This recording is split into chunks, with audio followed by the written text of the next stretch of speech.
Assalamu alaikum everyone, this is Faris Al-Shboul and this is the Microbiology series. In this episode I will start talking about Chapter 3, Cell Structure and Taxonomy. This is one of the longest chapters in the material. It took the doctors 2 lectures to give in the university, and it's pretty easy and pretty simple. You know most of the information you already know from biology and school, and what left is really simple. So let's start. The first human to see cells and call them that way was Robert Hooke, a scientist called Robert Hooke. He was examining a slice of plant called cork, شجرة الفلين, and what he saw looked to him like boxes or cells that monks used to live in, زي بيوت الرهبان اللي كانوا عايشين فيها. So he was the one that called them cells. Then Matthias Schleiden concluded that all plants are made of cells. Not only the cork, but all plants are also made of cells. Then Theodor Schwann concluded that all animals are also made of cells. These two scientists, Matthias Schleiden and Theodor Schwann, are the co-founders of the cell theory. So Schleiden, L, plants L, Schwann, AN, animals, AN.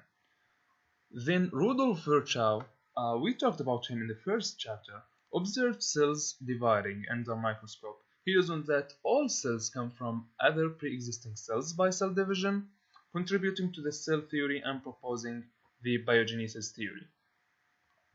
So what is cell theory?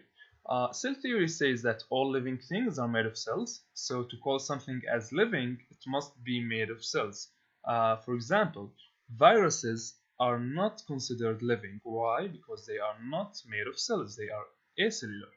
Okay, second thing, cells are the basic structural, functional, and organizing unit of an organism, the basic unit of life. So the cell make everything. Then cells come from the reproduction of existing cells by cell division. So all these are the cell theory.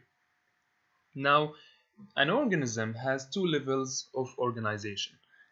Firstly, the non-living levels, we have atoms that make molecules and molecules that make organelles. Then we have the cell, the start of the living levels.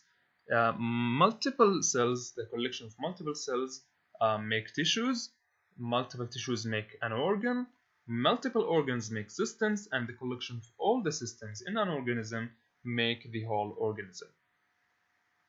Now, what are the characteristics of life? What are the characteristics of organisms and living things?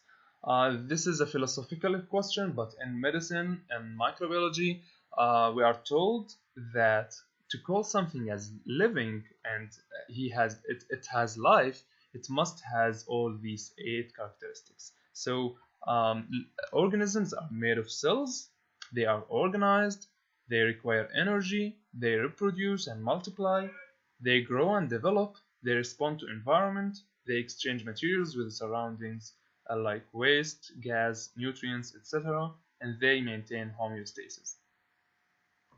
Now, you already know the cell types, right?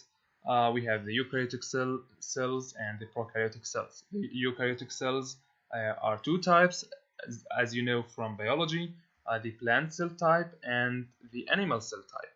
The plant cell type in these types in microbiology are the same. We have the eukaryotic as plant and animal, and prokaryotic as archaea or bacteria. What is interesting is that plant cell type is a general cell type. It includes not only plant cells, but also cells of algae and cells of fungi.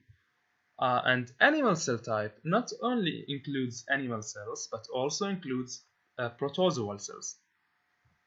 So as I said, these are just a summary for what I said, and the study of cell structure and function is called cytology. And in the next episode, I will be talking about the cytology of eukaryotic cell, the eukaryotic cell structure and function. Thanks for listening, and be tuned for the next episode. Thank you.